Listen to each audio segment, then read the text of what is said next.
नमस्ते दोस्तों, मैं एडवोकेट राहुल दहिया। रोड पर चलते वक्त हमें लगता है कि अगर हम सही चल रहे हैं तो हम सेफ हैं। लेकिन क्या हो जब आप अपनी लाइन में सही जा रहे हो और सामने से कोई मौत बनकर आपकी तरफ आए। फ्रोंक्स कार अपनी लाइन में बिल्कुल सही स्पीड पर जा रही है। ड्राइवर लाइन डिसिप्लिन मेंटेन कर रहा है, सब कुछ नॉर्मल लग रहा है। लेकिन तभी अपोजिट साइड से स्विफ्ट कार आती है। स्विफ्ट ड्राइवर को शायद टर्न लेना था या उसका ध्यान भटक गया था, लेकिन उसने सबसे बड़ी गलती की। बिना सामने देखे, बिना रास्ते का अंदाजा लगाए वो अचानक कट मारकर रॉन्ग साइड यानी फ्रोंक्स की लाइन में घुस गया। फ्रोंक्स ड्राइवर के पास रिएक्ट करने का एक सेकंड का भी वक्त नहीं था और फिर जोरदार धमाका। दोनों गाड़ियां सीधी आमने सामने टकराई। ये इम्पैक्ट इतना खतरनाक था कि गाड़ियों के परगत से उड़ गए, धूल का गुब्बारा उठा और एक पल के लिए सब कुछ थम गया। यहाँ पर गलती पूरी तरह स्विफ्ट ड्राइवर की है। उसका ऐसे रॉन्ग साइड गाड़ी दबाना क्रिमिनल नेग्लिजेंस है। क्या वो मोबाइल यूज कर रहा था या उन्हें लगा कि वो वहां से निकाल लेंगे? इस एक लापरवाही डिसीजन ने कई जानों को खतरे में डाल दिया। हेड ऑन कंजलिंग सबसे बड़ा फॉल्ट माना जाता है क्योंकि इम्पैक्ट डबल हो जाता है। दोनों गाड़ियों का डैमेज देखिए। क्या उनके सेफ्टी एयरबैग्स और सीट बेल्ट ने काम किया होगा? मुझे तो इस वीडियो में एयरबैग्स खुले हुए नहीं दिख रहे, लेकिन होपफुली उन्होंने काम किया हो। स्विफ्ट ड्राइवर की लाइन इनडिसिप्लिन ने फ्रोंक्स वाले को बिना किसी कसूर में मुसीबत में डाल दिया। सोचिए उस फ्रोंक्स ड्राइवर का क्या दोष था। वो अपनी लाइन में सीधा जा रहा था। स्विफ्ट ड्राइवर की नेग्लिजेंस ने दोनों फैमिलीज को खतरे में डाल दिया। इस हादसे से सबसे बड़ा सबक ये है, रोड पर पेशेंस रखिए। अगर आपको टर्न लेना है, ओवरटेक करना है तो पहले मिरर चेक करिए और सामने वाले ट्रैफिक को प्रायोरिटी दें। और कभी भी अपोजिट लाइन में घुसने की कोशिश ना करें। उस एक सेकंड की जल्दबाजी का अंजाम मौत हो सकता है। अक्सर हम कहते हैं कि किस्मत खराब थी, पर दोस्तों किस्मत से ज़्यादा हमारी खुद की गलतियां जिम्मेदार होती हैं। इस वीडियो को ध्यान से देखिए और समझिए कि कैसे दो लोगों की लापरवाही ने मिलकर मौत का खेल खेला। सबसे पहले इस पैदल चलने वाले व्यक्ति को देखिए। दोस्तों ये एक हाईवे है, कोई गांव की गली या मोहल्ले की सड़क नहीं। हाईवे पर गाड़ियां 80 से 100 की स्पीड में चलती हैं। यहाँ पर एक पल की भी देरी या गलत फैसला जानलेवा हो सकता है। इस व्यक्ति ने क्या किया, बिना दाएं बाएं देखे, बिना आने वाली गाड़ियों की रफ्तार का अंदाजा लगाए ये सीधा सड़क के बीच में दौड़ पड़ा। हाईवे पर रोड क्रॉस करने के लिए निश्चित जगह होती है, जैसे पैडी ट्रेन क्रॉसिंग या अंडरपास भी कह देते हैं। पर यहाँ लोग शॉर्टकट के चक्कर में अपनी जिंदगी का ही शॉर्टकट कर लेते हैं। अगर ये थोड़ा सब्र रखता और सड़क खाली होने का इंतजार करता तो शायद ये हादसा कभी होता ही नहीं। और अब आइए इस बाइक सवार पर। इसने तो लापरवाही की सारी हदें ही पार कर रखी थी। सबसे पहली बड़ी गलती, ये चलती बाइक पर मोबाइल चला रहा था। दोस्तों मोबाइल चलाना अपनी आंखें और दिमाग को सड़क से हटाकर एक छोटी सी स्क्रीन पर टिका देना। जब आपका ध्यान मोबाइल पर होता है तो आपका रिएक्शन टाइम खत्म हो जाता है। दूसरी गलती, इसने हेलमेट नहीं पहना था। हेलमेट सिर्फ पुलिस के चालान से बचने के लिए नहीं होता, बल्कि हमारे सिर की सुरक्षा के लिए होता है। हाईवे पर बिना हेलमेट के गिरना मतलब अपने आप ही सीधा मौत को बुलावा देना।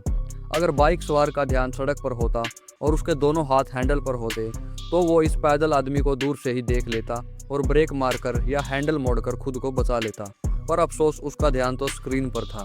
यह ध्यान देने वाली बात यह है, हादसा तब होता है जब दो गलतियां आपस में मिलती हैं। अगर पैदल चलने वाला व्यक्ति ध्यान से क्रॉस करता तो बाइक सवार बच जाता। अगर बाइक सवार अलर्ट होता तो पैदल वाले की गलती को सुधार लेता। पर यहाँ दोनों ही अपनी धुन में मगन थे। हाईवे पर गलती करने का मौका सिर्फ एक बार मिलता है। जब बाइक स्लिप हुई तो हेलमेट ना होने की वजह से चोट सीधा सिर पर लगने का खतरा बढ़ गया। मोबाइल के चक्कर में उसने अपनी और दूसरों की जान जोखिम में डाल दी। हमेशा याद रखिए, आपका घर पर कोई इंतजार कर रहा है। एक कॉल या मैसेज आपकी जिंदगी से बड़ी नहीं है। दोस्तों इस वीडियो से हमें दो बड़े सबक मिलते हैं। पहला, हाईवे पर पैदल चलते वक्त हमेशा नियम का पालन करें और ध्यान से रोड क्रॉस करें। दूसरा, वाहन चलाते वक्त मोबाइल भूल जाएं और हेलमेट पहनना अपनी आदत बना ले। आपको क्या लगता है इस हादसे में सबसे ज्यादा कसूर किसका था? उस पैदल आदमी का जो बिना देखे रोड पर आया, या उस बाइक सवार का जो मोबाइल चला रहा था? अक्सर हम कहते हैं कि गलती मेरी नहीं थी, लेकिन सड़क पर दूसरे की गलती का हर्जाना आपको अपनी जान देकर भी भरना पड़ सकता है। एक तरफ से कार आ रही है, स्पीड नॉर्मल है, दूसरी तरफ एक स्कूटी सवार बिना देखे, बिना सिग्नल दिए अचानक रोड क्रॉस करने की कोशिश करता है। अगले 5 सेकंड में जो हुआ उसने कार वाले की दुनिया ही पलट दी। हमारे देश में एक बीमारी है, बिना देखे मुड़ना। स्कूटी वाला शख्स जैसे ही रोड क्रॉस करने के लिए मुड़ा, उसने एक बार भी गर्दन घुमाकर नहीं देखा कि आगे से कोई फास्ट मूविंग व्हीकल आ रहा है या नहीं। यहाँ कार वाले की किस्मत देखिए, वो अपनी लाइन में सही था। उसने स्कूटी वाले को बचाने के लिए स्टीयरिंग इतनी तेज से काटा कि गाड़ी का बैलेंस बिगड़ गया। कार सीधा डिवाइडर से जा टकराई और पलट गई। सवाल ये है, क्या स्कूटी वाले को बचाना कार वाले की गलती थी? अगर वो नहीं मोड़ता तो शायद स्कूटी वाला आज जिंदा नहीं होता। लेकिन कार वाले का क्या कसूर था? जब आप 60 से 80 की स्पीड पर होते हैं और अचानक आपके सामने कोई आता है तो आपका दिमाग फ्लाइट और फाइट मोड पर चला जाता है। कार ड्राइवर ने वही किया जो एक अच्छा इंसान करता है, दूसरे की जान बचाने की कोशिश। लेकिन दोस्तों, फिजिक्स के अपने नियम होते हैं। हाई स्पीड पर जब आप राइट या लेफ्ट साइड स्टीयरिंग मूवमेंट करते हो तो सेंट्रीफ्यूगल फोर्स गाड़ी को पलट देता है। इस वीडियो में वही हुआ। कार का वेट शिफ्ट हुआ और वो पलट गई। हमें यह समझना होगा कि रोड पर प्रेडिक्टेबल सबसे बड़ी चीज है। अगर आप प्रेडिक्टेबल नहीं हैं तो आप एक चलती फिरती मौत हैं। अब सोचिए उस कार वाले का नुकसान, गाड़ी टोटल लॉस हो सकती है, हॉस्पिटल का खर्चा अलग, और सबसे बड़ी बात मेंटल स्ट्रेस। अगली बार वो कार चलाने से पहले 10 बार डरता रहेगा। और वो स्कूटी वाला, वो शायद वहां से निकल गया या थोड़ी देर रुककर चला गया होगा। क्या हमारे कानून में ऐसे लोगों के लिए जगह है जो एक्सीडेंट का कारण बनते हैं और खुद बच निकलते हैं? हिट एंड रन का कानून सख्त है, लेकिन catching an accident without contact पर अभी भी काम होना बाकी है। आपकी एक लापरवाही किसी की मेहनत की कमाई और किसी की जिंदगी खतरे में डाल सकती है। और वो लोग भी जो सड़क के किनारे खड़े थे बच गए, शुक्र है। लेकिन हर कोई इतना लकी नहीं होता। गाड़ी बिल्कुल नॉर्मल स्पीड पर चल रही है, लेकिन ध्यान से देखिए अगले वाले टायर को, कैसे वो हब से अलग होता है और गाड़ी तुरंत अनबैलेंस होकर पलट जाती है। यहाँ किस्मत देखिए, साइड में टैंकर था लेकिन टक्कर नहीं हुई। अगर पीछे वाली गाड़ियों ने तुरंत ब्रेक ना मारे होते तो ये एक मास पिलअप एक्सीडेंट होता। ज़्यादातर लोग टायर बदलते वक्त बोल्ट्स को हाथ से हल्का टाइट करके छोड़ देते हैं या जंग लगे बोल्ट्स का यूज करते हैं।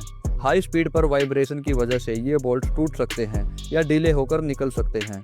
और बैरिंग का काम है पहिए को स्मूथली घुमाना। अगर बैरिंग जाम हो जाए तो फ्रिक्शन इतनी बढ़ जाती है कि वो एक्सल को ही तोड़ देता है या पहिए को बाहर फेंक देता है। मार्केट में मिलने वाले सस्ते और नकली अलॉय व्हील्स भी इसका कारण हो सकते हैं, जो स्ट्रेस झेल नहीं पाते। एक्सप्लेन करें कि जब पहिया निकलता है तो गाड़ी क्यों पलटे खाती है। जब एक पहिया निकलता है तो गाड़ी का एक कोना जमीन से रगड़ खाता है, फ्रिक्शन बढ़ती है और गाड़ी पिवोट होकर पलटी खाने लगती है। 100 की स्पीड पर आप 1 सेकंड में लगभग 27 से 28 मीटर कवर करते हैं। उस टाइम ड्राइवर के पास सोचने का वक्त नहीं होता। और ऐसे वक्त में ड्राइवर को क्या करना चाहिए? क्या ब्रेक मारना सही है? नहीं, स्टीयरिंग पकड़कर गाड़ी को घिसा देना बेहतर है बजाय जोर से ब्रेक मारने की, क्योंकि ब्रेक मारना गाड़ी को और ज़्यादा पलटे खिला सकता है। और हर 10,000 पर व्हील बैलेंसिंग और अलाइनमेंट करवाना ज़रूरी है। और लंबी ड्राइव से पहले टॉर्क रेंज से बोल्ट चेक करना भी ज़रूरी है, क्योंकि ज़िंदगी सस्ती नहीं है। गाड़ी की सर्विस में 2000 रुपये बचाने के चक्कर में अपनी और दूसरों की जान खतरे में ना डालें। अगली बार जब आप हाईवे पर हो तो याद रखिए, आपकी गाड़ी का हर एक बोल्ट उतना ज़रूरी है जितना कि आपका ध्यान।